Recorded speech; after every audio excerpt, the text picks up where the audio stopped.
예레미야 6장 16에서 30절 말씀입니다.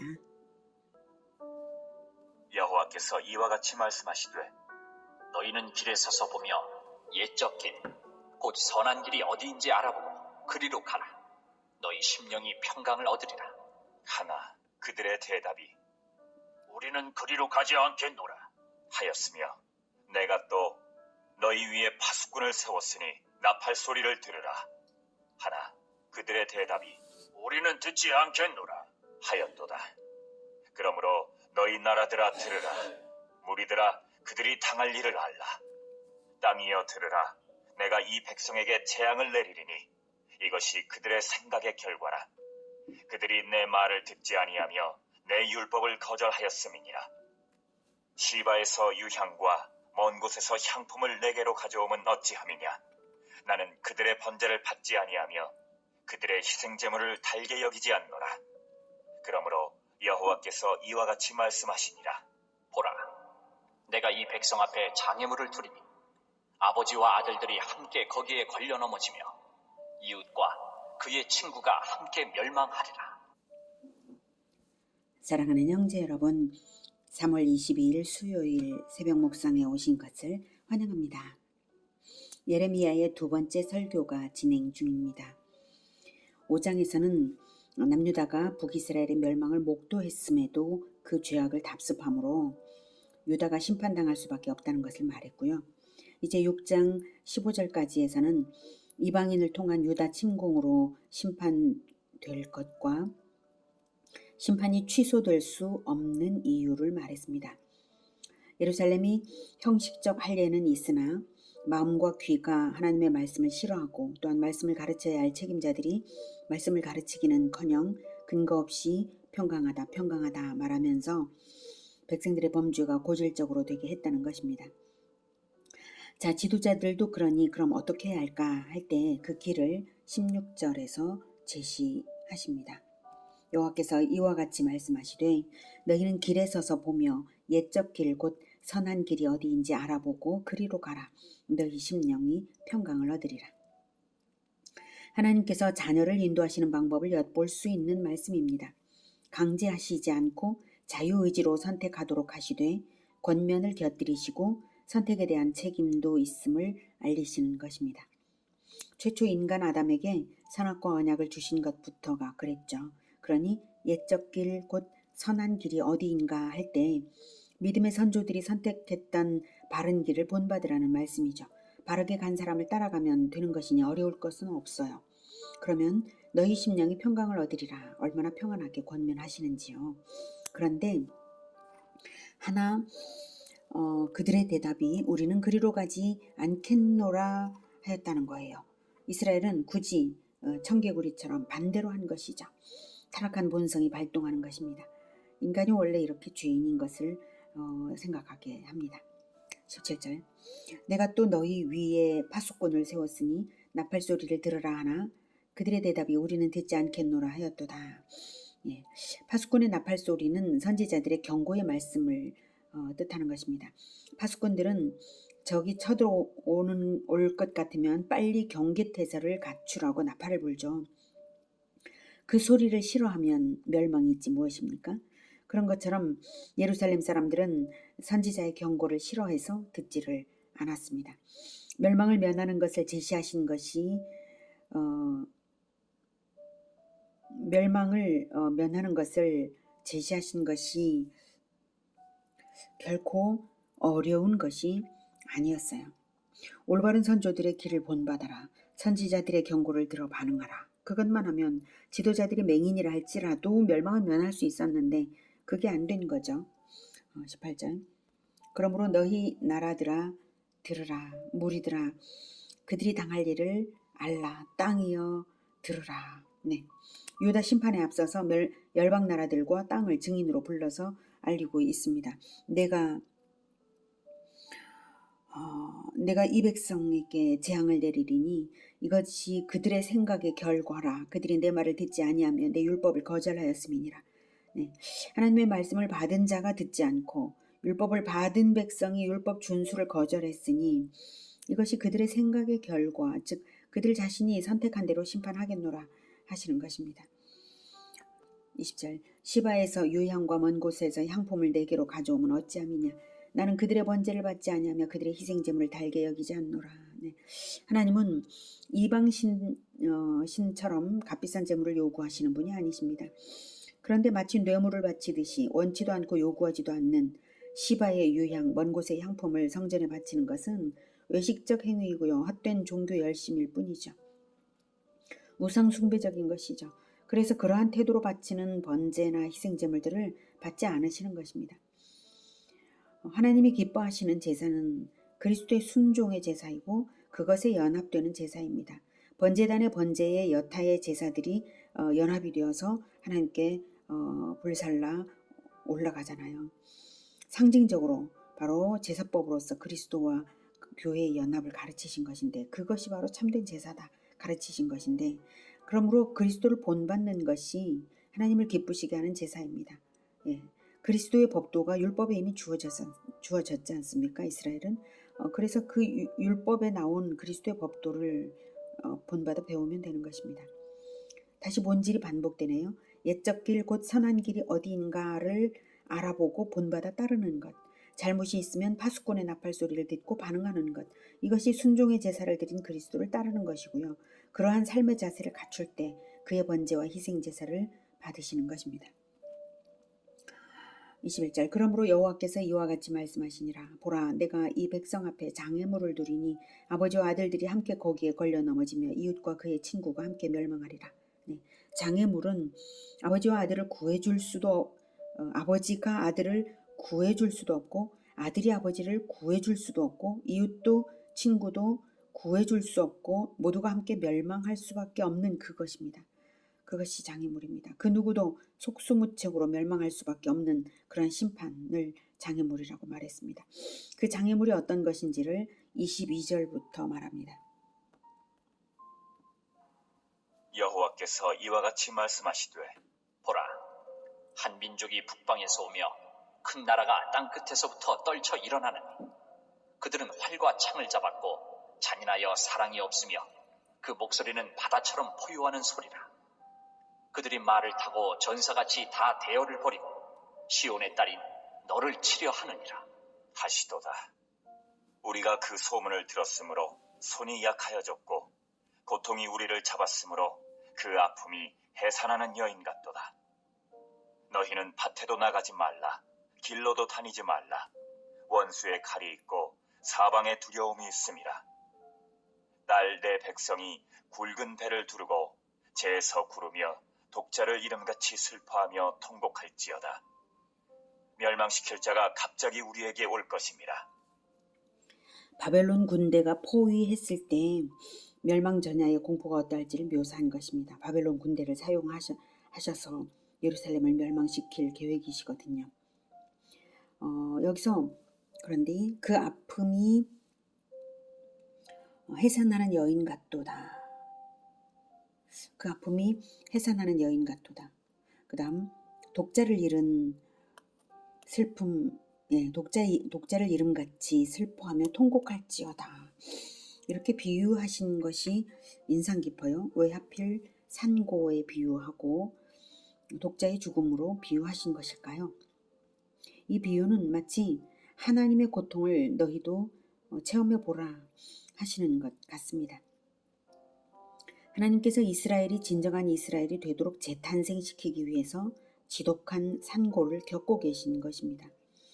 그렇게 재탄생시키기 위해서는 죽음이 필요했습니다. 이스라엘의 배반은 하나님 아들의 죽음과 동일합니다. 이스라엘 자체가 하나님의 장자이니까요. 그러므로 너희도 동일한 고통을 느끼듯이 독자를 이름같이 슬퍼하며 통곡할지어다 하시는 것이고요. 실제로 하나님은 아들을 잃으신 것이기에 그렇습니다. 또한 이스라엘의 재탄생을 위해서는 죄 없는 자의 죽음으로써 죄값을 치르는 것이 필요하고 새 언약이 세워져야 합니다. 이스라엘이 언약으로서 하나님 아들이 된 민족이잖아요. 그러니 새 언약을 세울 피가 필요한 것이죠. 하나님의 언약은 피로써 세워지는 것입니다.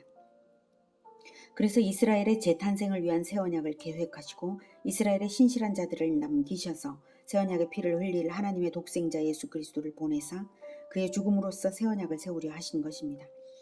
새 언약을 위한 계획을 말씀하신 것을 예레미야 31장 31에서 36절에 확인하죠. 제가 읽어드리겠습니다. 여호와의 말씀이니라. 보라, 날이 이르리니 내가 이스라엘 집과 유다 집에 새 언약을 맺으리라. 이 언약은 내가 그들의 조상들의 손을 잡고 애굽 땅에서 인도하여 내던 날에 맺은 것과 같지 아니할 것은 내가 그들의 남편이 되었어도 그들이 내 언약을 깨뜨렸음이라. 여호와의 말씀이니라. 그러나 그날 후에 내가 이스라엘 집과 맺을 언약은 이러하니 곧 내가 나의 법을 그들의 속에 두며 그들의 마음에 기록하여 나는 그들의 하나님이 되고 그들은 내 백성이 될 것이라. 여호와의 말씀이니라. 그들이 다시는 각기 이웃과 형제를 가르쳐 이르기를 너는 여호와를 알라 하지 아니하리니 이는 작은 자로부터 큰 자까지 다 나를 알기 때문이라. 내가 그들의 악행을 사하고 다시는 그 죄를 기억하지 아니하리라. 여호와의 말씀이니라. 여호와께서 이와 같이 말씀하셨느니라. 그는 해를 낮의 빛으로 주셨고 달과 별들을 밤의 빛으로 정하셨고 바다를 뒤흔들어 그 파도를 소리치게 하나니 그의 이름은 만군의 여호와니라. 이 법도가 내 앞에서 패할진대 이스라엘 자손도 내 앞에서 끊어져 영원히 나라가 되지 못하리라. 여호와의 말씀이니라. 네.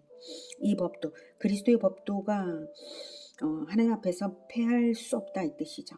패한다면 이스라엘 자손도 영원히 나라가 되지 못한다. 즉 하나님 나라가 없다. 이런 거하고 똑같은 말씀이에요.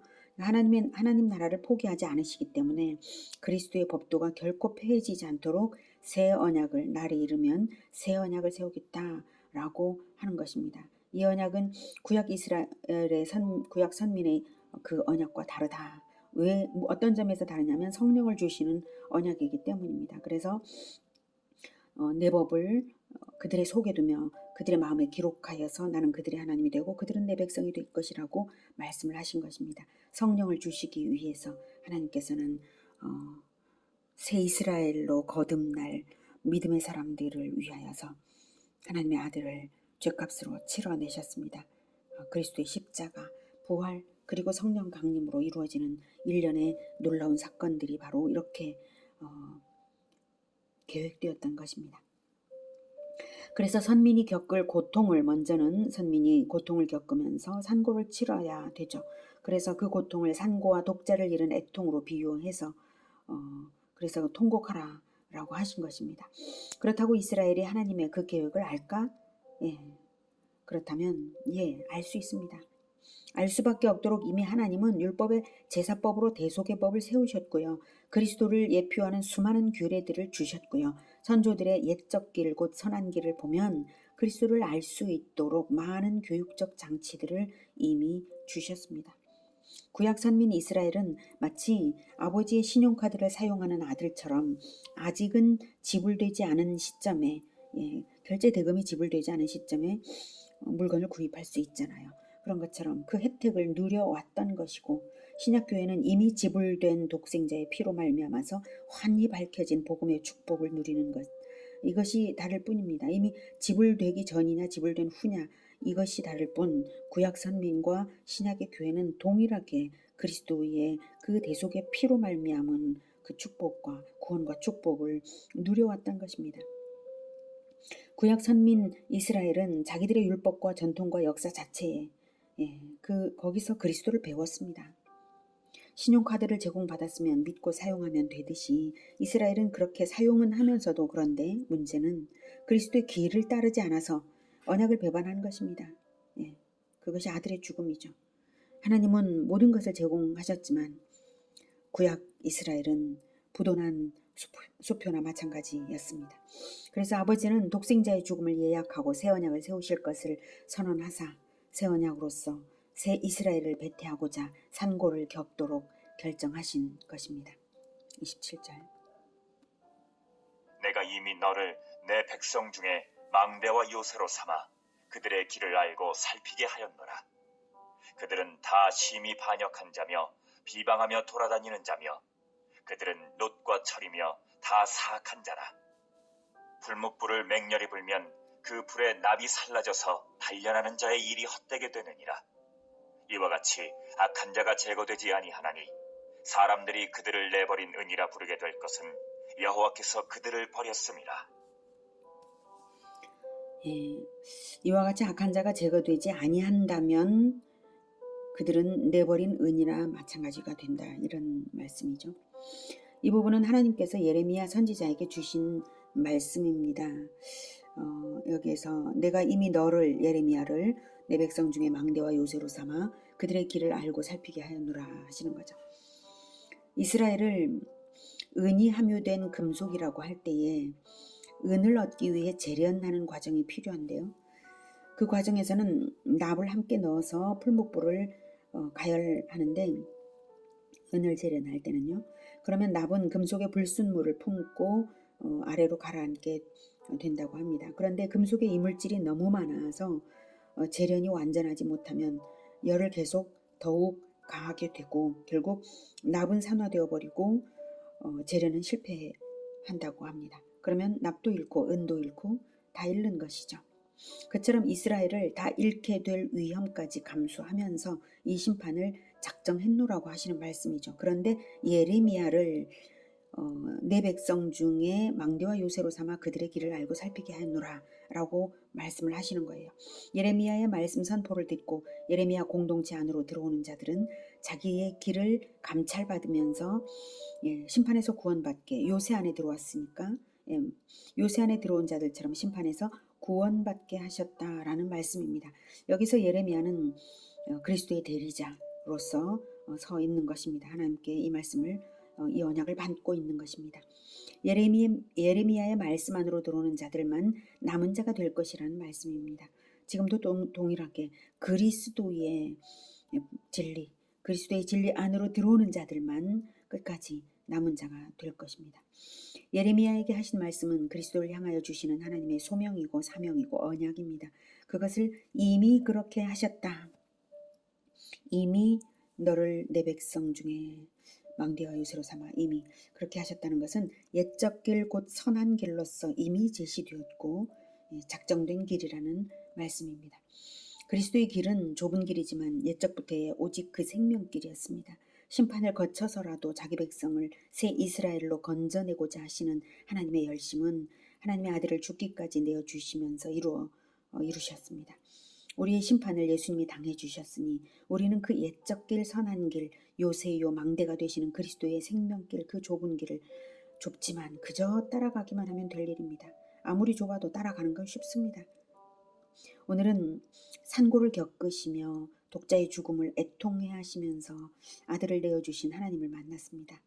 우리가 그 은혜를 갚으려 하지 않고 그저 아버지의 신용카드를 이용만 하는 불효자처럼 그렇게 해서는 안 되겠습니다. 옛적 길, 선한 길, 생명길, 그리스도의 길을 따르는 우리 모두가 되기를 기원합니다. 기도하겠습니다. 하나님, 성경의 처음부터 끝까지 하나님께서는 그리스도를 가르쳐 주셨습니다. 그리고 그리스도의 피를 언약의 피로, 새 언약의 피로 삼으사 우리를 하나님의 아들 삼아주신 것, 하나님의 백성 삼아주신 것 너무나 감사합니다. 우리를 하나님의 나라 삼아주셔서 요새 안에 있게 하시는 것 너무나 감사합니다.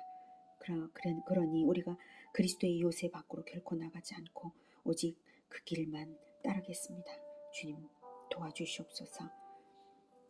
불같은 심판이 있지만 결코 우리가 두려워하지 않고 오직 하나님만 바라며 우리 그리스도와 연합하며 끝까지 주님께서 주시는 아무도 세상이 줄 수 없는 그 평안 가운데 있겠습니다. 주님 우리를 도와주시옵소서. 성령으로 인도하여 주시옵소서. 예수 그리스도 이름으로 기도드립니다. 아멘. 이어지는 시간은 개인 기도 시간입니다.